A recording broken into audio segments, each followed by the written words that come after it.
Okay, we have one guest here.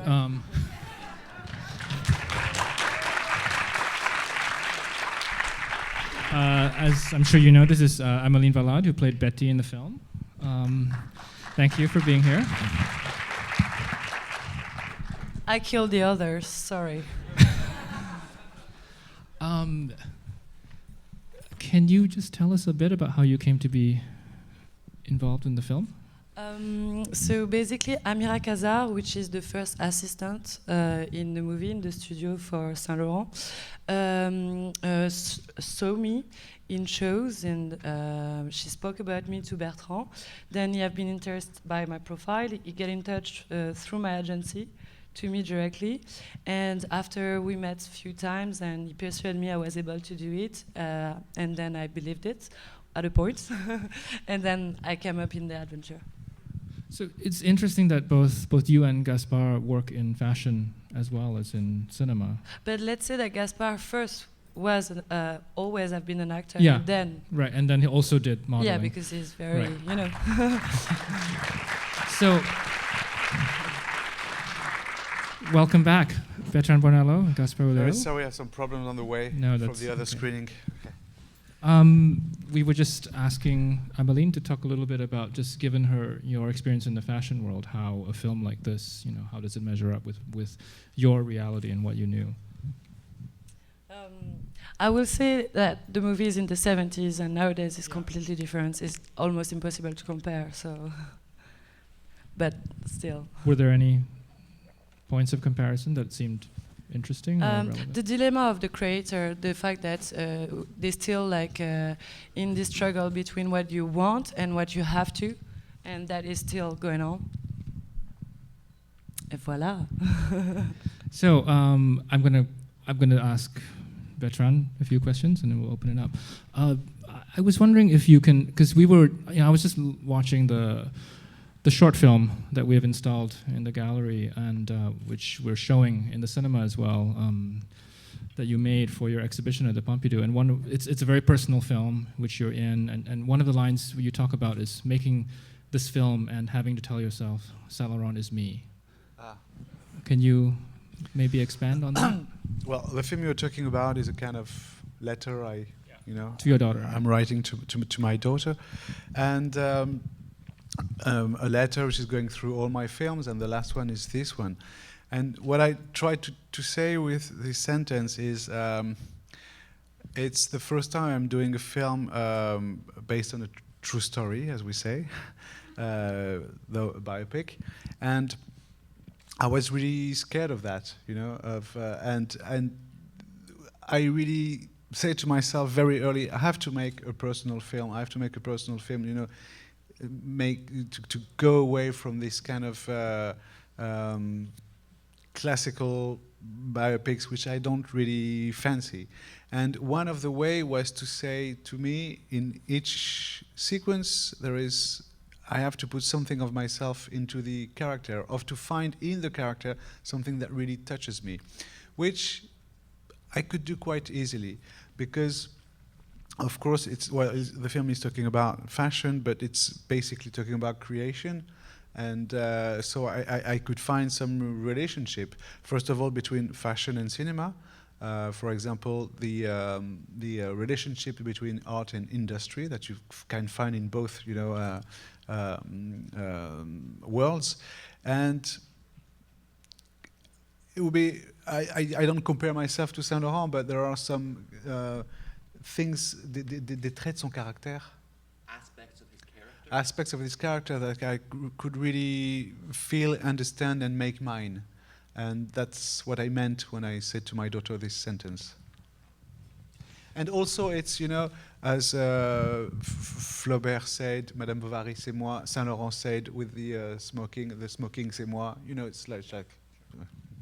I was wondering if you could maybe say a little bit more about your attraction to this project to begin with, because I think it ends up being a film that's not just about this person, this man, or this myth, but it ends up being, I think, a portrait of a very particular time and place, and maybe about, I think in a way that relates to your other films. I'm thinking especially of La Polonide, House of Pleasures, as a film about the end of something.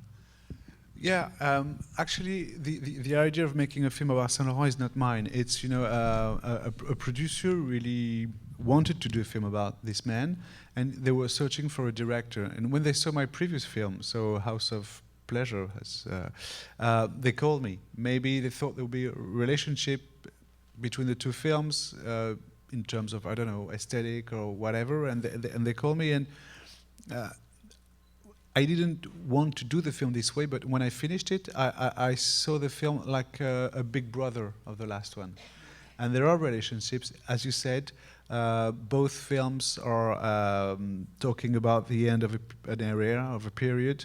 In La Polonaise, it's the 19th century. There, it's the 70s. And because I think the 80s is, you know, bringing us in a new world, very different world, you know. Both films are take place in a closed world, made of beauty but also of hardness, and there are very same sense of aesthetic. So yes, I now after when I finished the film, I understood why the producer called me. I'd love to bring Gaspard into the conversation. Maybe you could, Bertrand, you could maybe say a little bit about, you know, it's very crucial casting, obviously, for a part like this. Could you talk a little bit about choosing Gaspard for this role? And Gaspard, I'd love to hear you maybe say a little bit about how you prepared for this. Yes, we started the process of casting very, very early. I was still writing, in fact. I was still writing, and we started to search for the actor. Of course, there is an obvious resemblance. Obvious? No? Yes, there is.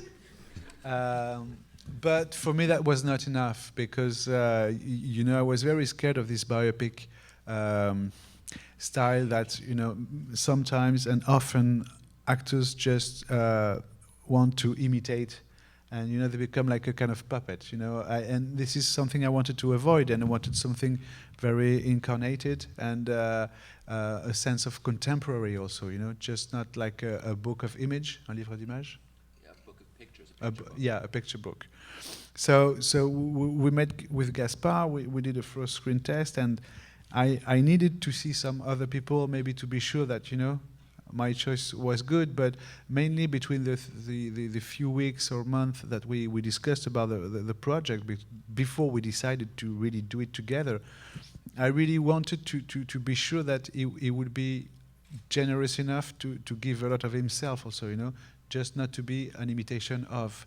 And we had many discussions about that, and the fact that the character I was looking for would be like 50% of Yves and 50% of himself, you know, because I really believe that when you make a film, you're shooting the person which is in the front of the camera. You know, I'm not shooting Yves Saint Laurent, I'm shooting Gaspard, or I'm not filming Jacques de Bacher, I'm filming Louis Garrel. You know, so you need to, in a way, to fall in love with the actor, not only an idea of a character. And this process took a few weeks, and then for me it was just like an evidence that we were looking also for the same work, the same film, and the same character, the same way to find it, to search it. Yeah, that's true. We went through a few meetings, and I think, yeah, as you said, the idea was to see if we were actually on the same page, on the same wavelength about the typical biopic, you know, traps. We wanted to be sure that, well, he wanted to be sure that I was agreeing to actually avoid the same stuff he wanted to avoid.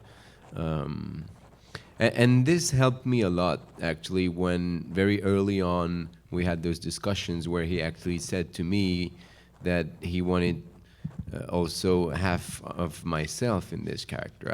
I wouldn't be that precise with like exact figures, like 50%, but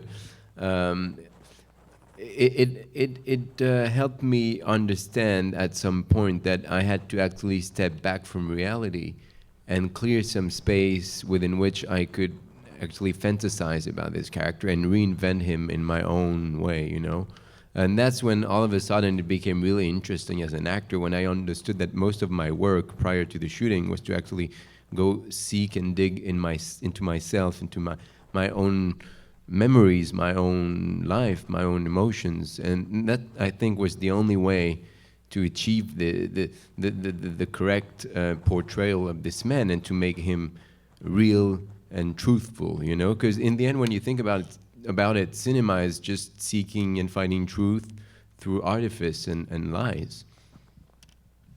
Could you say a little bit about the casting of the old Saint Laurent, Helmut Berger, which, I mean, among other things, registers as a kind of tribute to Visconti, perhaps? Yes, actually, this it is an idea that came very, very early during the writing, and even during the writing of the treatment. That's before the script, because with the co-writer Thomas Bidguin, we very quickly on one page had the structure of the film: part 1, part 2, part 3, and part 3. We knew that the film would go forward to 1989, and I wrote a few sentences such as. He enters the room, he's 15 years older, his body is heavy, he doesn't look like the same man, it's another man, you know, and we say to each other, it's another man, okay, let's take another actor, you know. So I would say it's a screenplay idea in a way. And as soon as we say that, the idea of Helmut came very, very quickly. I don't know why, it was like a flash. Then, of course, you can explain, you know, this kind of flash. There are many bridges between Yves and Helmut, between Yves and Visconti. Many. Yves could be a Viscontian character. They both, of course, shared like a huge love for Proust and for the décadence, for all these kind of things. So it's in a way it's easy to explain, but it came just as a flash. And very quickly I have had this image of Helmut alone in this beautiful apartment, very luxury and but like a golden grave. And from this came all the other images of the film that spread out, you know. You mentioned Proust, and obviously there are sort of allusions to Proust in the film, and I think one way in which the film sort of defies the typical biopic conventions is its sense of time. It doesn't proceed chronologically. It doesn't use flashbacks in, you know, the usual biopic ways. Can you say a little bit about how you were just developing the sense of time in this film, which is very, very fractured and actually, in some ways, I think perhaps very Proustian? It's something that came slowly, you know. It's not like an idea we had at the beginning, and it just the more and more we wrote the script, the more we went into the story, and the more and more the story went from something objective to something subjective, and it went into Yves' head. And so for me at that time, it's like, you know, having memories, and memories are always, you know, exploding time. It's just, I had this idea of the last hour of the film, like if you enter a room, and into the room you have, you know, mirrors everywhere, and every mirror is a kind of image of Yves which is different, and you just, you know, turn around and all this image come to you, and that's how we constructed like the last hour of the film. But it's something that came slowly. And for me, for example, when you jump into 1989 and you have Helmut, then you come back to Gaspard, but Gaspard is not the same that you've seen before, because you know what he's going to become, you know. So every shot is loading the one that is coming, and it's kind of like a mental firework, you know. That's what we try to do. I'd be interested to hear, Gaspard and Aymeline, maybe you could talk about your reactions to seeing the finished film the first time. I can talk about his reaction because I've seen that. He was totally lost. I showed him in the editing room, you know. It was terrible. Of course, I was very curious, and when the film was finished, he was like that. Yeah, it was pretty violent for me, you know, a very violent experience. Are you okay? Yeah. He said to me, you didn't put this scene where I do this and this? Yes, it's on the film. I don't remember. That's so embarrassing. I was totally lost. It's true, I was totally lost, you know. It was like fighting the entire time with my memories and my expectations. And I think it's always a violent experience, you know, when you just discover a film, you invested so much into but this peculiar time, it was hardcore. And actually, I had to watch it like maybe 3 or 4 times before I could actually have enough distance to enjoy it as just a random audience, you know. I really thought he had taken some drugs, you know, during this. Me was pretty different and quite strong as well because it was directly at Cannes. So I was entering in as you are right now, looking at me, at us, sorry guys. And yeah, there was very, very, very intense moments. I have to say that it's the best way to see it somehow, because you get that chance, but you got like so many people of the industry, and it was very emotional, even right now. So you can tell from the remembering. We'll take some questions from the audience. The question is about the clothes in the film. I have to say we didn't have the support of, you know, the brand or anything, so we had to redo everything, which was a fascinating work, huge but fascinating. So we did an atelier of haute couture for 3, 4, 5 months, and did all the dresses you saw, the 2 fashion shows, 71 and 76. We redid everything exactly the way they did it 30 or 40 years ago.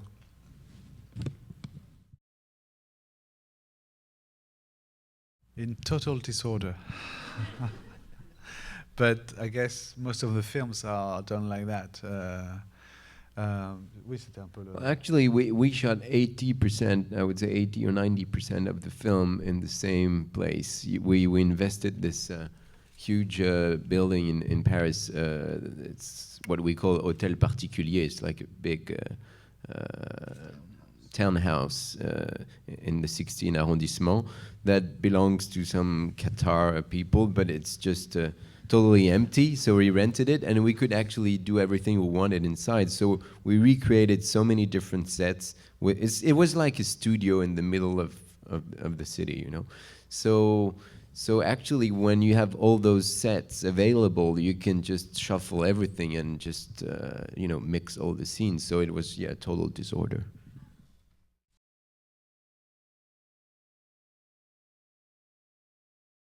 Well, it is true that they were close, that Andy Warhol did portraits of Yves and his dog. This is true.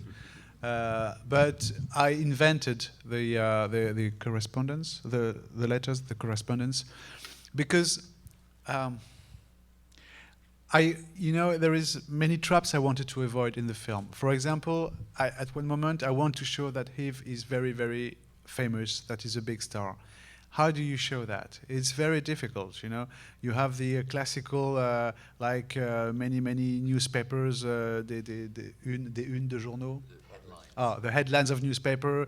You have him walking with photographers. This I wanted to avoid.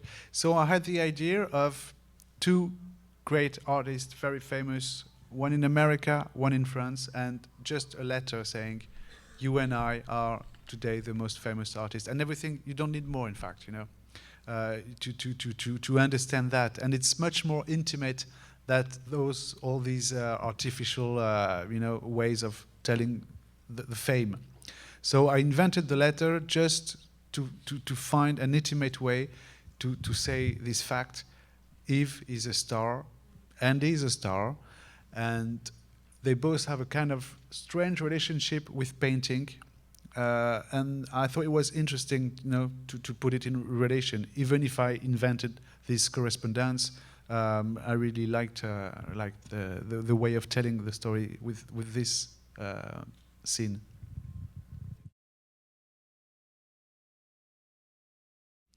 No, there was no rehearsal, but it's not my way of preparing a film.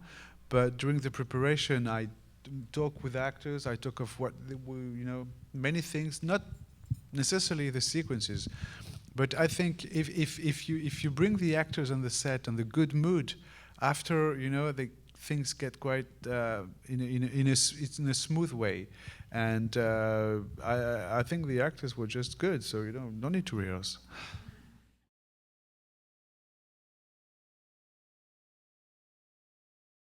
I gave him drugs. Well, that's true. Very easy. And he loved it. But I have to say, the dog now is fine.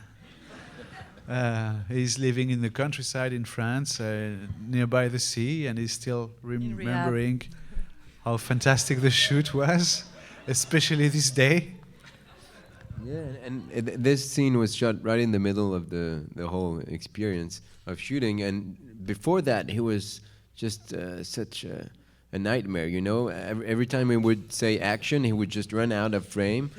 And after this specific day of shooting, he became all of a sudden so, you know, nice and obeying to everything we would ask. He was maybe just begging for more. I think he was hoping for some more.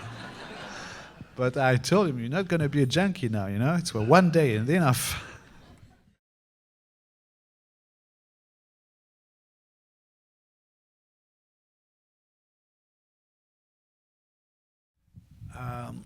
Yeah, I can tell. How can I say that? Let's say Mr. Berger is a man of control, and me, I like freedom. So we had some problems.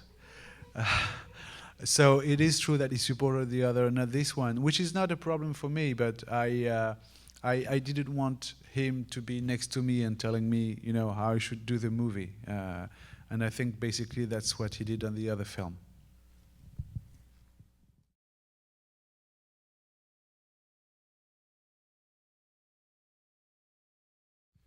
I would say during the process.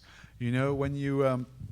this film is made of not too many scenes, but they are really long. I really wanted that, you know, to spend time in every sequences. And, you know, I arrive on the set and I try to find, with the location, with the actors, with the DP, the best way to translate what I think should be the heart of the film. And, you know, sometimes it goes to this direction or to this. So it's something you invent really on the set. And you realize that finally a film is stronger than you know, and it decides for yourself what it, you know, should be, what its movement should be, what the lens of the camera should be. You just have to try to feel it, and it's on the set that you feel that. I mean, for me.